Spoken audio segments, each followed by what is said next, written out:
Hi, this is AJ Hogue, director of the Effortless English Club. Welcome to our new set of lessons. These are called the Power English lessons. The reason they're called Power English is because in these lessons, we're going to do two things. Number one, you're going to learn English, of course. As always, we have the mini stories, which are our favorite lessons for most of our members. But the content, the focus, the topics in these lessons are going to be focused on the psychology of learning and the psychology of success. Now, these ideas, they're not just my ideas. In fact, they come from a lot of other people. They come from people like Tony Robbins, who's a famous success coach, Robert Anton Wilson, Joe Vitale, Robert Kiyosaki, Alan Watts. So I've taken a lot of ideas from a lot of different people about this topic of the psychology of success. And the reason that we're going to talk about this in these lessons is that in my experience, most English students struggle and fail because of psychology, not because of methods, not because of teachers. Those things are important. But, Tony Robbins talks about the fact that psychology is 80% of success. And I think he's right based on my experience with many, many English students. Psychology is 80% of success. So 20% are the methods you use to study. 20% are the schools you go to. The teachers you have, the books you use, those are important. We talk a lot about them.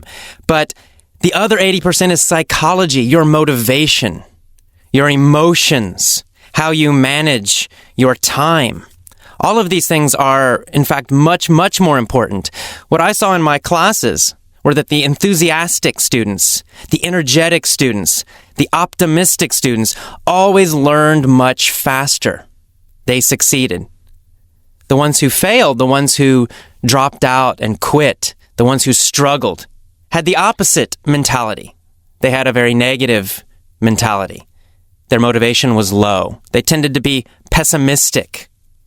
They felt that they weren't good at English. They had ideas that English was very tough, very difficult. They struggled. They didn't have enthusiasm for English. They didn't love English. So in these lessons, we're going to talk about how can you manage your emotions? How can you develop that strong, powerful, enthusiastic attitude towards English? How can you maintain it so that you don't get bored? So that in fact, you get stronger and stronger with English and your psychology gets stronger and you succeed. You reach your goals. You speak fluently, effortlessly. So among teachers, English teachers, language teachers, this topic is called non-linguistic factors. Non-linguistic factors. So what non-linguistic factors means is things that are not related to language learning directly. When we talk about language learning research, when we talk about the best methods to use when you learn English, those are linguistic factors, right? They're related to the language. Non-linguistic factors means not related to the language. This has nothing to do with English. It's more about psychology. Motivation, for example, is a non-linguistic factor. So that all it really means is just emotional factors. And there are actually many research studies about this topic. Dr. Stephen Krashen down in Los Angeles, probably, again, the expert in language acquisition, language learning, has done many studies, and he has also looked at many studies, and he's found that non-linguistic factors are equally or, in fact, more important than the linguistic factors to determine who is successful ultimately. What that means is that things like your emotions, things like your peer group, the community that you belong to, your feelings about English are as important or more important than the methods you're using to learn English. So how are we going to do this? How are we going to learn? Well, one of the things we have to do is create a daily English ritual. You need to engage your physiology. That means you need to engage and use your body. You need to engage and use your subconscious. That's how you start to affect and strengthen your psychology. So we have to strengthen our psychology. What does that mean? Really, it means affecting your body and your mind at the same time so that you actually feel better. Your emotions are happier while you're learning English. And I know this is the opposite of what you learned in school. You probably didn't feel very happy when you were sitting in your English classes. But when you're learning with Effortless English, it's very important for you to feel happy, for your body to feel good, for your mind to feel good, for you to emotionally enjoy the process of learning English. Of course, it's just more fun. You're going to like it a lot better. But the other benefit is that you actually will learn faster. You'll improve your grammar faster. You'll improve your pronunciation faster.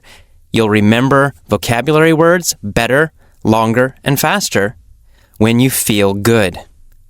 So there's a very practical reason for doing this too. So we're going to talk a lot in detail in these lessons about how to do this. But just right now, during this introduction, let's talk a little bit about a daily plan, something you could do immediately, right now, today, to start improving your success with English by changing your psychology. So here's a little ritual, a little plan you can follow every day to start improving, to start feeling better, and then therefore improve your motivation and to learn English faster and faster and faster, better and better and better. And it's very simple. So the first thing you're going to do is when you get up in the morning, the first part of this plan, this daily plan, you want to get into a peak emotional state. Peak means top. For example, the top of a mountain. When we talk about a top of a mountain, the very top we call the peak. So we're saying a peak emotional state means a top emotional state or top emotional feeling. It means you want to feel great, not just good. You want to feel really great. It's the first thing you need to do before you listen to any English lessons, before you study. You want to first be sure that you feel great. How can you do it? Well, it's really easy. I recommend, for example, using music. And I actually do this myself in the morning. Most mornings, I will put on some great, exciting music that I love, jump around, act like a crazy person, and get myself feeling energetic and happy. Do that first before you listen. So move your body, smile. We're going to talk about this more in detail in later lessons. But just for now, every morning when you get up, first put on some music, some energetic, happy music that you like. Smile, move around.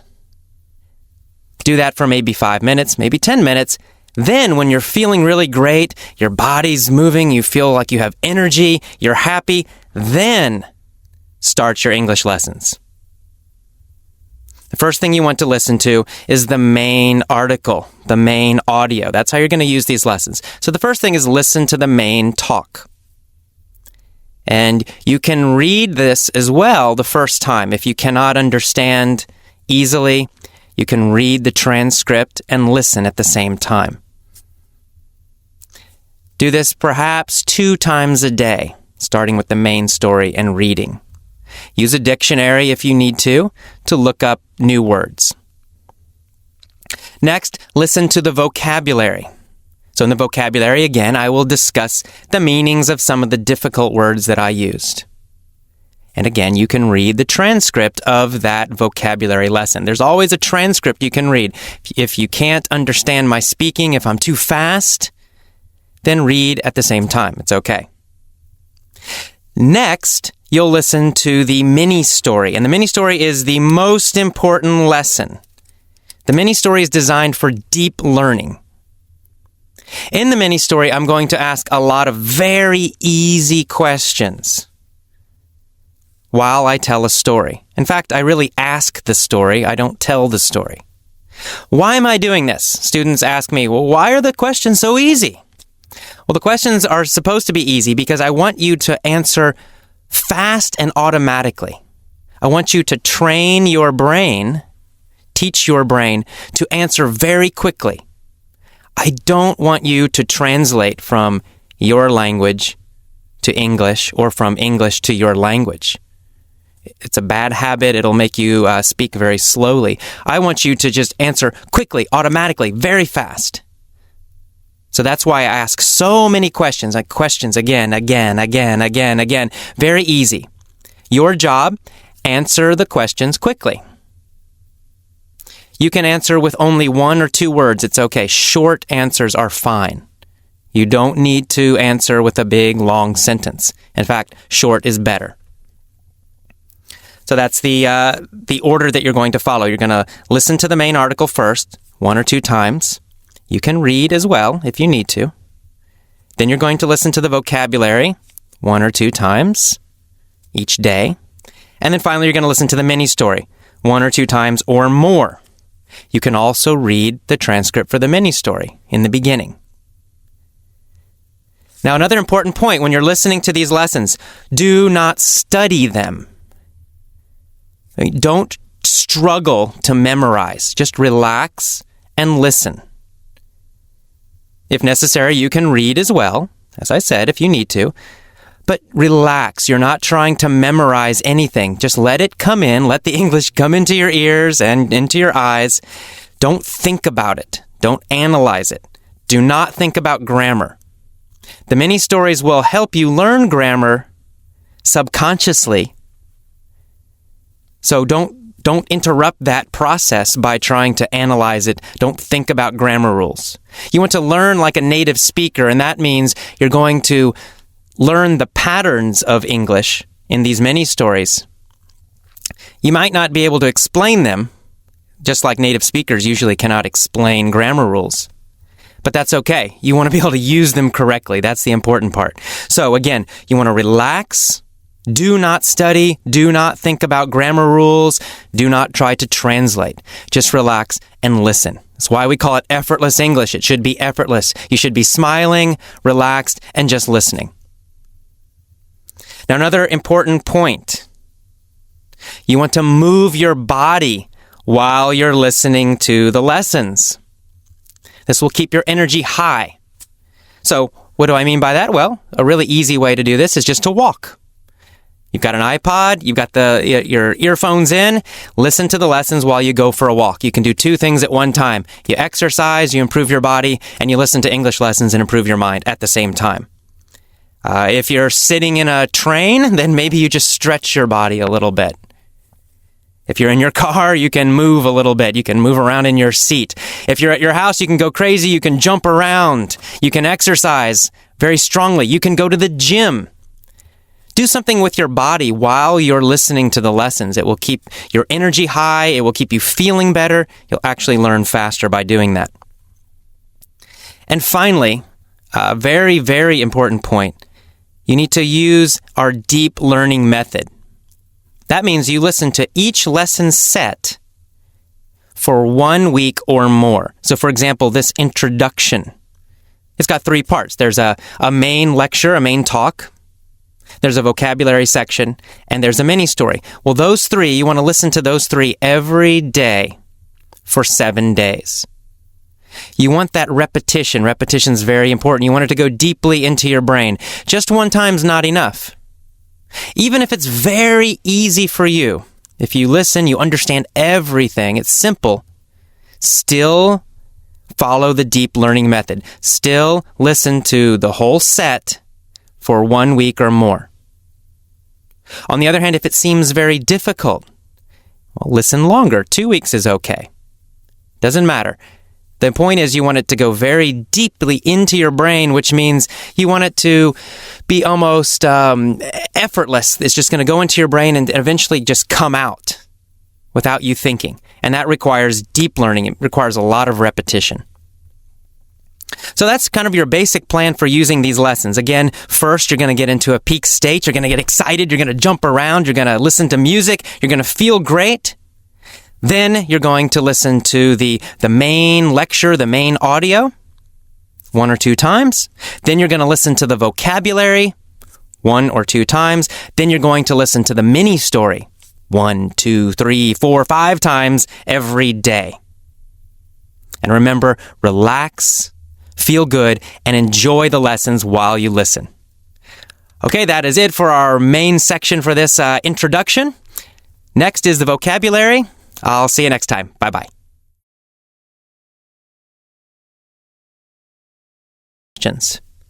The reason I ask these questions is to get a lot of repetition so that the grammar structure, the grammar pattern, will go into your brain deeply because you're getting again and again and again. You don't need to think about it. Just relax, listen to the story, answer the questions quickly. If you need to, you can pause your iPod, pause your computer, and answer the questions. Or if it's too fast, just listen. You don't have to speak. Speaking is optional. If you can do it, if you want to answer the questions, great, shout them out. If you don't, if it's too difficult or you're in a train with other people, it's fine. Just listen and relax. It's okay too. Okay, let's start. There was a beautiful woman named Sophie. Sophie had to play Tiger Woods in golf in just 1 month. Who had to play Tiger Woods in golf in just 1 month? Well, Sophie. Sophie had to play Tiger Woods in golf in just 1 month. What kind of woman was Sophie? Sophie was a beautiful woman. Who did she have to play? Tiger Woods. She had to play Tiger Woods. Who had to play Tiger Woods? Sophie. Sophie had to play Tiger Woods. In tennis, right? No, not in tennis. In golf. Sophie had to play Tiger Woods in golf.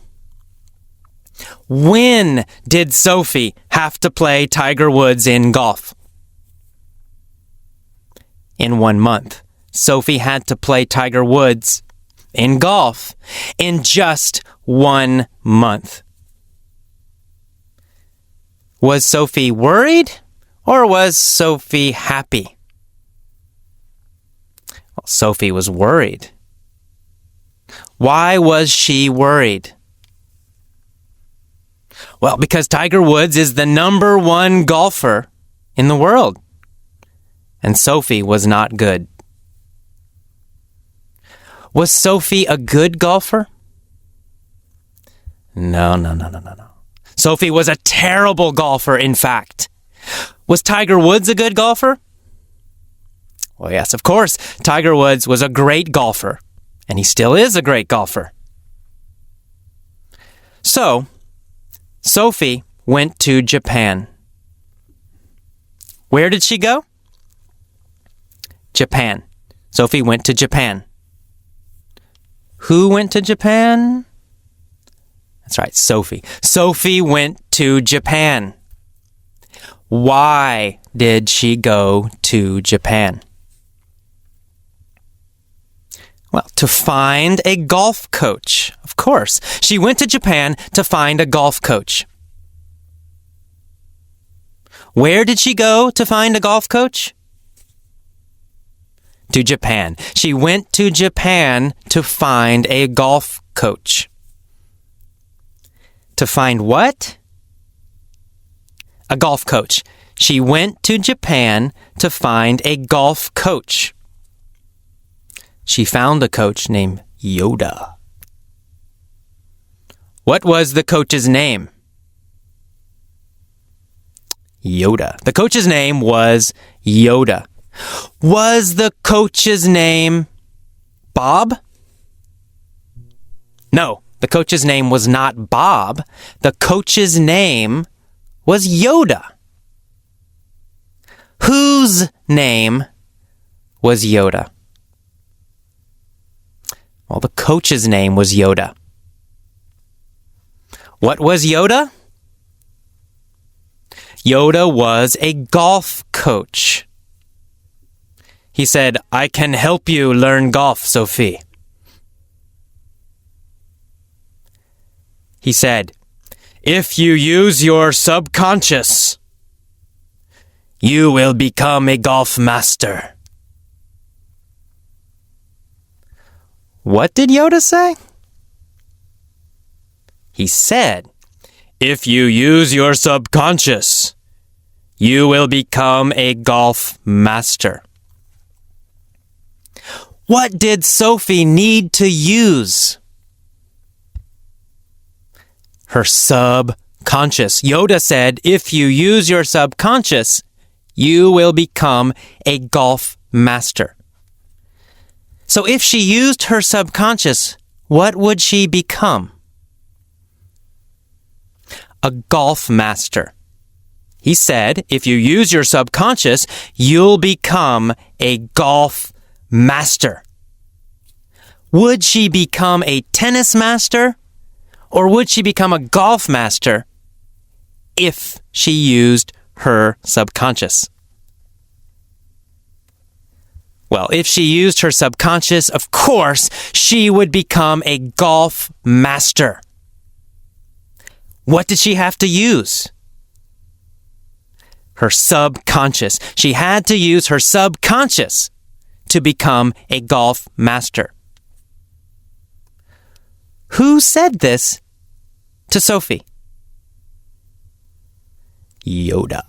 Yoda said this to Sophie. What did he say?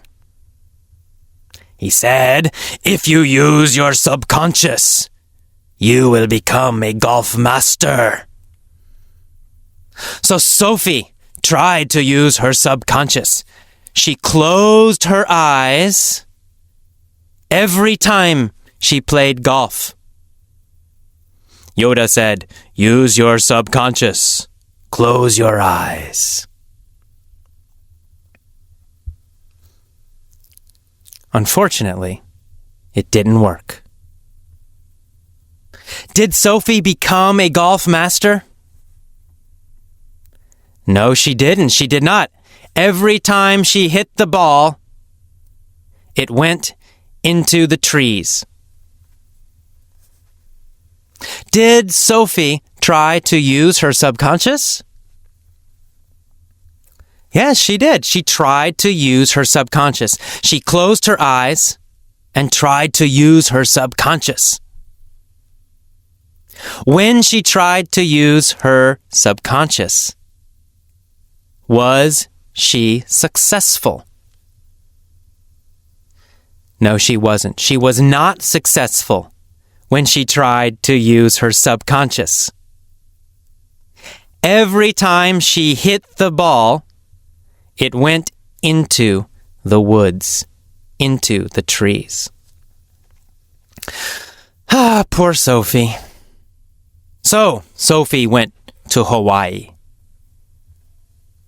Who went to Hawaii? Yoda? Not Yoda. Sophie. Sophie went to Hawaii. Why did she go to Hawaii? To find another golf coach. Why did she go? To find another golf coach. Did Tiger Woods go to Hawaii? No. Tiger Woods didn't go to Hawaii. Where did Tiger Woods go? South Carolina. Tiger Woods went to South Carolina. Where did Sophie go? She went to Hawaii. Why did Tiger Woods go to South Carolina?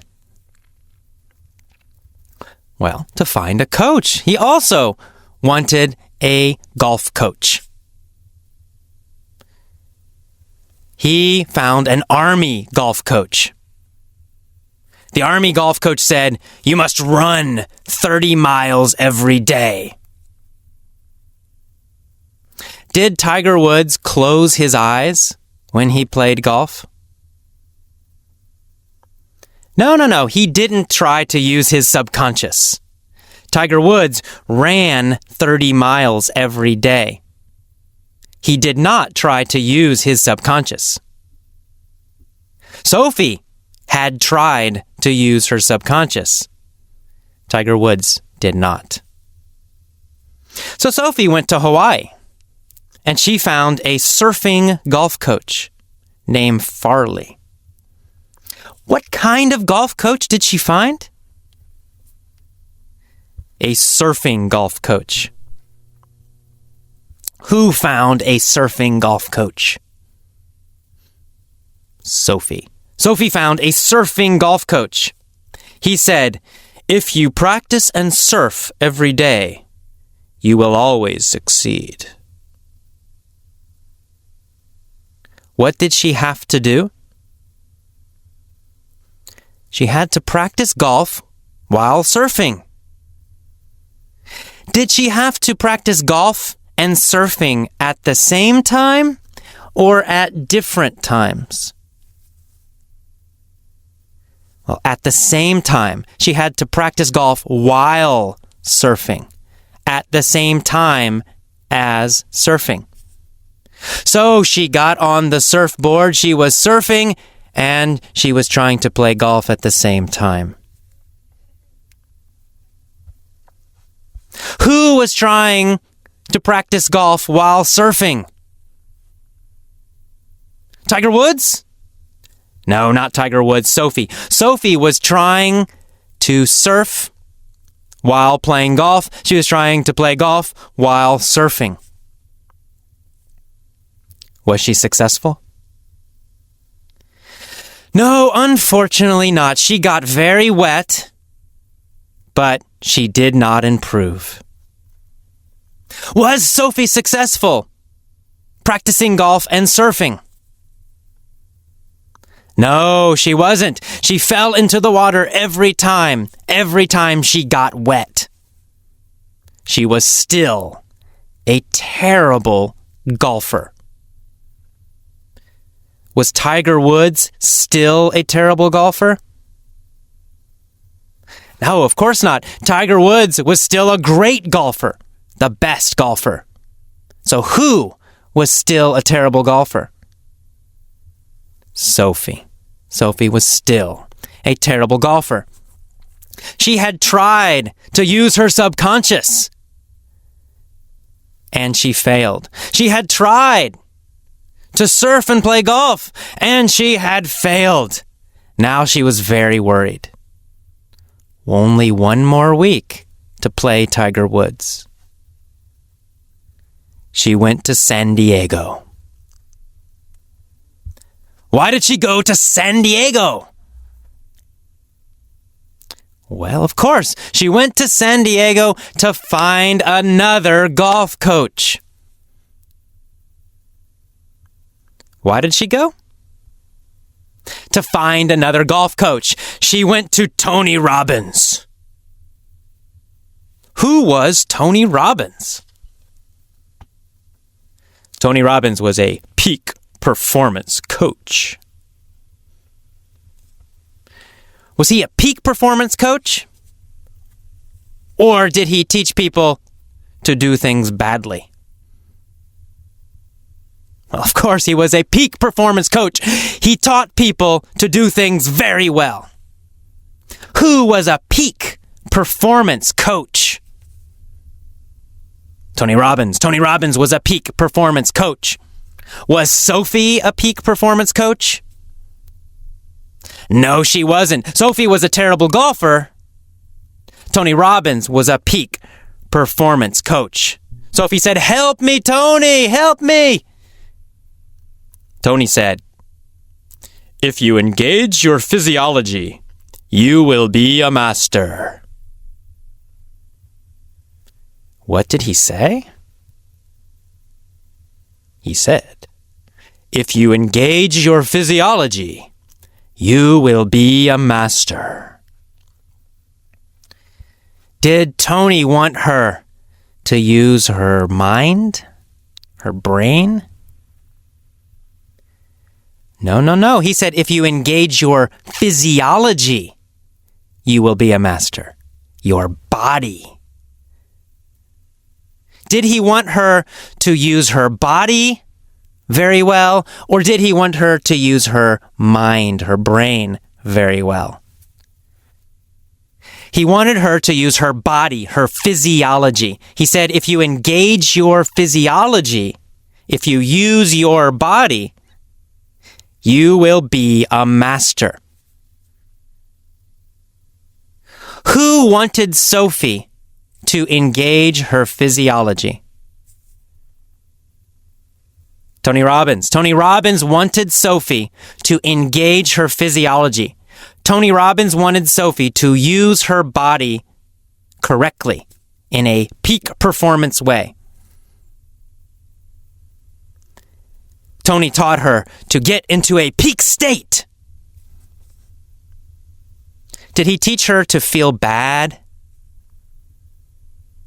No. He taught her the opposite. He taught her to get into a peak emotional state. He taught her to feel really great. Was she in a peak emotional state or a bad emotional state? She was in a peak emotional state, a top emotional state. She felt top, great, wonderful, best. Who was in a peak emotional state? Sophie. Sophie was in a peak emotional state. Then Tony said, "Now, practice golf." Did Sophie practice golf while she was in a peak emotional state? Yes, exactly. Sophie practiced golf while she was in a peak emotional state. Did she practice golf at the same time that she was in a peak emotional state? Yes, at the same time. She practiced golf while she was in a peak emotional state. She improved very quickly. Finally, the day came. Sophie played Tiger Woods. Tiger was very tired. He looked very tired. But Sophie was in a peak emotional state during the whole game. Finally, at the end of the game, Sophie won. She beat Tiger Woods. Tiger cried, "Sophie, you're the best now." He wrote a check to Sophie for $85 million. How much money did Tiger give Sophie? $85 million. He wrote a check for $85 million. He gave Sophie $85 million. How much did Sophie earn? She earned $85 million. Did Tiger Woods earn $85 million or lose $85 million? Tiger lost $85 million. Was Tiger happy? No, he wasn't. Tiger cried and cried. He was very sad. Was Tiger in a peak emotional state? No, Tiger was in a terrible emotional state. He was sad. He was depressed. He was in a very bad emotional state. How about Sophie? Was Sophie in a great, top, peak emotional state? Oh, yes, she was in a top, great, fantastic, peak emotional state. She was happy. She was excited.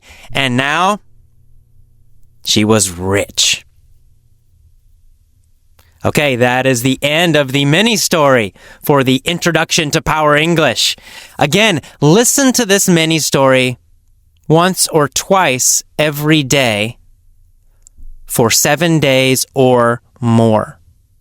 The questions, the repetition will help you effortlessly learn the vocabulary, and you'll be learning grammar too. It's kind of a secret grammar method.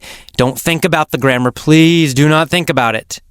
Just relax, listen to the questions, answer the questions. And every day, you'll start to learn these basic patterns of English again and again and again, more deeply each day. So again, listen to this lesson every day for 7 days or more. If you get bored, move your body, jump up and down, feel better, and then start again. Okay, I will see you next time. Bye-bye.